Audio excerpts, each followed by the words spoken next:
Buenas tardes, licenciada. Le damos la bienvenida a nuestro podcast en el cual nos encontramos con Jocelyn Enríquez, Nazaret Vázquez, Nancy Viñán y mi persona, Anaída Espín.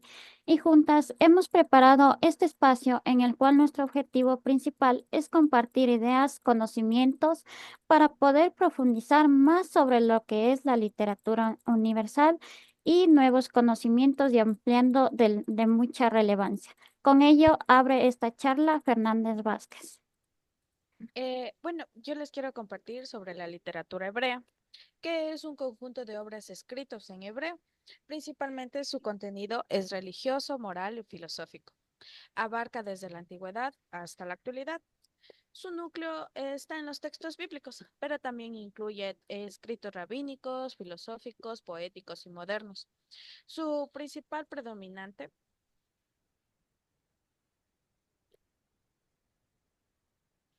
su principal predominante es de la literatura hebrea, tenía un enfoque religioso y moral.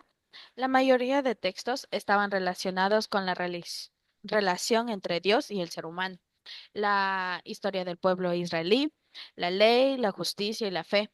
Incluso hasta hoy en la actualidad, su enfoque sigue presente como base cultural y espiritual.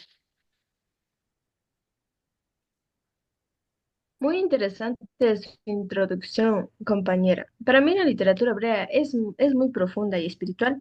Me llama mucho la atención cómo mezcla la religión con sus relatos que pueden aprender valores y enseñanzas sobre la vida.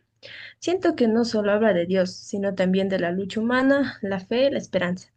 Es una literatura que ha influido mucho en otras culturas y que todavía tiene mucho que decir hoy en día. Me gustaría, compañera, que me despeje de una duda. ¿Qué es lo que más profundiza en esto de la literatura hebrea? Bueno, compañera, como ya le mencioné, su profundización se basa en la relación entre Dios y entre el humano. Y como usted dijo, tiene una fuerza o lucha de un pueblo, y en este caso sería el israelí. Y su base también fue en la ley, la justicia y la fe. Muchas gracias, compañera, por despejar mi duda. Hebreo, también me gustaría hablar sobre la literatura egipcia, como en la era de religión. La religión es algo fundamental en la literatura del antiguo Egipto. Para esta civilización, la religión no solo era una práctica espiritual, sino que era el centro de su vida social, política y cultural. Los dioses egipcios no eran figuras ajenas, sino seres presentes en el día a día, que explicaban desde la creación del mundo hasta la vida después de la muerte. Los mitos como el de Osiris no eran simples historias, sino enseñanzas sagradas sobre el orden del universo y el destino humano. Esta conexión entre la fe y la escritura convirtió a la literatura egipcia en un puente entre lo divino y lo humano. Pensaban y sentían y vivían los habitantes del antiguo Egipto. En conclusión, la religión de la literatura egipcia no solo ofrecía respuestas sobre la vida después de la muerte, también enseñaba principios fundamentales sobre el orden, la justicia y la moralidad en la vida cotidiana. A través de sus mitos y rituales, los egipcios buscaban entender su lugar en el universo y la importancia de vivir de acuerdo con los designios divinos. Esto profundiza la conexión entre lo divino y lo humano. Muestra cómo la religión era el pilar que sostenía tanto la estructura social como la comprensión del cosmos. Es muy impresionante, compañera, lo que nos comparte. La verdad, en lo personal, me parece fascinante cómo la literatura egipcia logra unir lo religioso con lo cotidiano. Los antiguos egipcios no solo contaban historias, sino que plasmaban en sus textos una visión del mundo profundamente espiritual. Leer sus mitos o no solo es aprender sobre los dioses, sino entender cómo pensaban sobre la vida, la muerte y el orden del universo. Esa conexión entre fe y en la escritura muestra que para ellos las palabras escritas eran una forma de mantener el equilibrio sagrado en el mundo. Compañera, la verdad es que es muy interesante este tema y a su vez quiero que me despeje una duda. ¿Cuál es el papel de los dioses en estos relatos? Muchas gracias por su pregunta, compañera. El papel de los dioses en los relatos de la literatura egipcia es fundamental, ya que representa las fuerzas como origen en el universo, explican los fenómenos naturales y dictan el comportamiento moral y social de los seres humanos. En muchas de esta cultura egipcia, los dioses no solo son creadores del mundo, sino también jueces, profectores y que hacían castigos divinos. Aparecen como personajes activos que intervienen en la vida de los hombres, marcando su destino y estableciendo un orden sagrado. Gracias, compañera, por despejarme esta duda. La verdad, me quedó muy claro. Eh, Ingresándonos a esto, hoy quiero hablarles sobre un tema fascinante, muy diferente a este. La verdad, muy poco visto o explorado. Religión de la literatura china. La civilización china tiene más de 3.000 años de historia. A lo largo de ese tiempo, la religión ha influido profundamente en su literatura, desde la poesía, la filosofía, hasta novelas clásicas. Entre ellas, nosotros encontramos tres principales religiones que tienen una influencia literaria muy grande, en el cual encontramos el confucianismo, el taoísmo y el budismo. Estas tres corrientes no solo son religiosas, sino también filosóficas. Lo interesante es que no se excluyen entre sí, sino que en muchas obras literarias coexisten e incluso se mezclan. Por ejemplo, en la novela clásica de Viaje del Oeste, uno de los libros más famosos de la literatura china, el protagonista es un monje budista que viaja a la India para buscar escrituras sagradas, pero lo acompañan personajes con poderes mágicos, como el rey mono, que tiene raíces taoístas. También podemos hablar más del confucianismo, que se centra en la ética, en la moral y el deber hacia la familia y la sociedad. Esto se refleja en muchísimos textos literarios chinos, especialmente en obras históricas y en cuentos que enseñan valores como la lealtad, la piedad de la familia y la armonía social. También puedo hablar del taoísmo, que se refleja en la naturaleza y la libertad. El taoísmo, por otro lado, tiene una visión más espiritual o ética de la vida, valorar la conexión con la naturaleza, la simplicidad y el dejar fluir. También puedo hablar del budismo, que habla del sufrimiento, de la compasión entre, entre China hasta la India, que lo trajo de una nueva manera de pensar sobre el sufrimiento humano, la reencarnación y la búsqueda de la iluminación. Esto inspiró obras llenas de reflexión interior, como cuentos de monjes, historias de fantasmas que buscan redacción y leyendas, mensajes de compasión. La verdad es que incluso podemos encontrar demasiados templos budistas, ya sean antiguos en China, que guardaban manuscritos que mezclaban oraciones religiosas con cuentos y fábulas. Algunos emperadores chinos que mandaban escribir novelas o poemas para promover el budismo o el confucianismo como otra forma de fortalecer su poder. También encontrábamos la dinastía del Tang, que eran poetas, eran admiradores de como los sabios religiosos y a menudo los dos roles se mezclaban. Creo que en resumen, la religión es de la literatura china, no es solo un tema de creencias, sino una parte vital de su identidad cultural. A través de estos cuentos, novelas y poemas, los chinos han explorado sus ideas sobre la vida, el deber, la muerte y el universo, mezclando lo espiritual, lo literario de manera única. Oh, compañera, la literatura china me parece algo profundamente muy sabia y muy rica, y que esto nos ha llenado también que a lo largo de los siglos ha experimentado temas con la armonía, con la naturaleza, el respeto a la familia y la justicia, y la búsqueda del equilibrio espiritual. Pero tengo una duda, ¿qué valor puede transmitir esta literatura china? Muy agradable su pregunta, compañera. La literatura china nos transmite valores como la armonía, el equilibrio, la piedad en la familia, la compasión, la benevolencia y la importancia de la naturaleza. Se centra en la reflexión sobre la vida, la sociedad y el papel del individuo en el universo. A menudo estas influencias está influenciado por el confucianismo, el taoísmo y otras filosofías chinas. Gracias, compañera, por despejar mi duda. Otra de la literatura es la hindú. La literatura hindú es el conjunto de textos escritos de subcontinente indio, la cual especialmente aquellos fueron relacionados con la filosofía, la mitología, la poesía y la épica de de la antigua civilización hindú. Uno de los mitos que más me agradó de la literatura fue el mito de Geneshka y la luna, la cual nos cuenta que Geneshka fue un dios con cabeza de elefante que se cortó un colmillo y lo pudo utilizar para escribir la leyenda de Mahabharata, uno de los textos más sagrados en la importante del hinduismo. Según la leyenda, Ganeshka se cortó el colmillo porque el escritor Vesaya le pidió que escribiera el texto sin detenerse.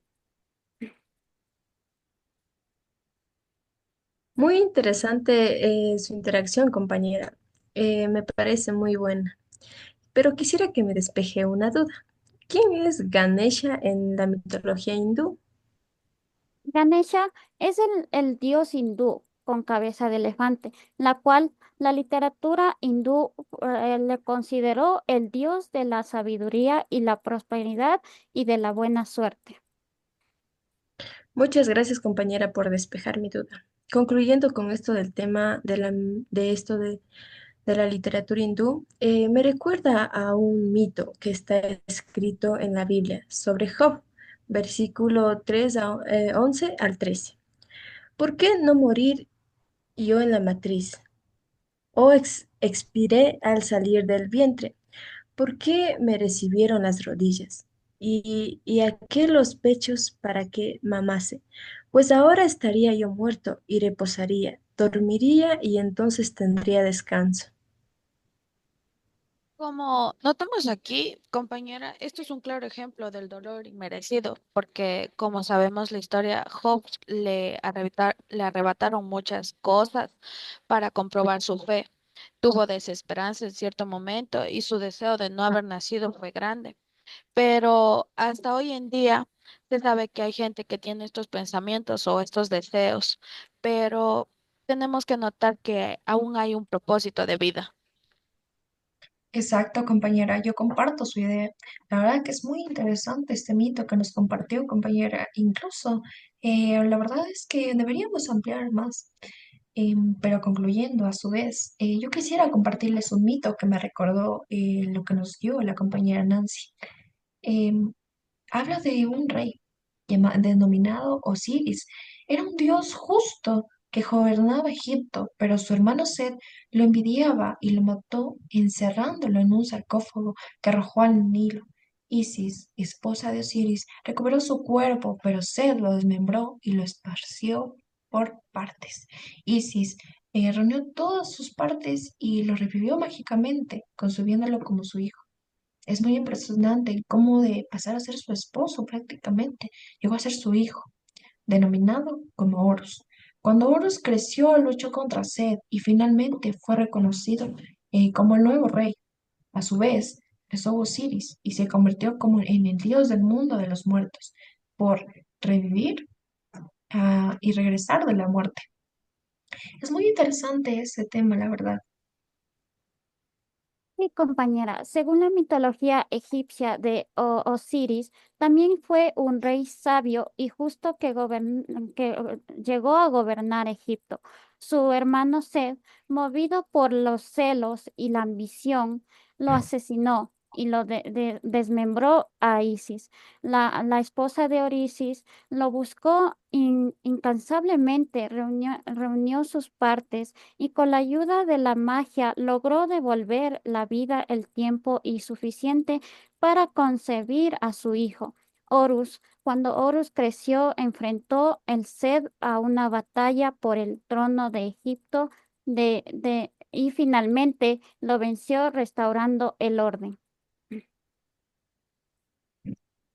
Muy interesante, compañera. Además, creo que académicamente el mito permite establecer comparaciones con otros relatos sagrados como la muerte, la resurrección de dioses. En otras culturas puede ser un ejemplo como en el Dionisio en Grecia y el Jesús en el cristianismo, lo que fomenta el pensamiento crítico y el análisis intercultural en los estudiantes. La verdad quiero hacer una comparación entre estos dos mitos. La verdad es que tienen su parecido en sí, ya que a su vez Job es un hombre justo que sufre intensamente como prueba de su fe, perdiendo a su familia desgarradoramente, su salud, sus bienes, sin haber cometido un solo pecado. Y a su vez Osiris, que también es una figura justa y benévola, que sufre traicionado por su hermano Set y asesinado y desmembrado. También quisiera aportar algo. En el relato de Job, la justicia de Dios se pone en duda, pero al final se restaura todo lo que Job perdió, demostrando que la fe es recompensada. En cambio, en el mito de Osiris, la justicia llega cuando Horus derrota a Set y Osiris es honrado como rey del más allá, restaurando el orden. La comparación entre estos dos mitos, ya que como Osiris del mito de la literatura egipcia y Job del relato de la Biblia hebrea, puede revelar similitudes y diferencias interesantes, especialmente en cuanto al sufrimiento, la justicia divina y la esperanza en la restauración. Tiene verdad, compañera. La esperanza, como dicen aquí, es lo último que se pierde, porque en Job representa la esperanza en la restauración en la vida terrenal y en el caso de Osiris representa su esperanza después de la muerte. Pero compañera, de la literatura egipcia nos ayuda a revelar cómo diferentes culturas abandonaron temas universales como el sufrimiento, la justicia y la esperanza.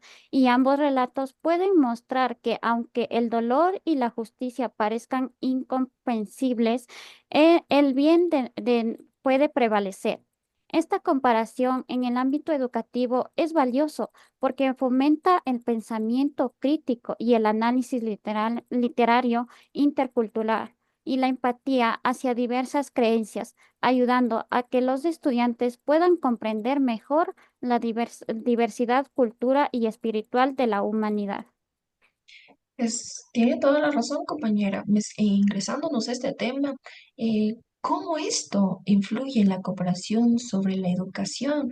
¿Cómo esto nos ayuda a ampliar nuestros conocimientos o en qué nos ayuda? Creo que nos fomenta el pensamiento crítico. Como lo mencionó usted, compañera, al comparar diferentes culturas y religiones en torno de los mismos temas humanos, como el sufrimiento, justicia y la muerte, la fe.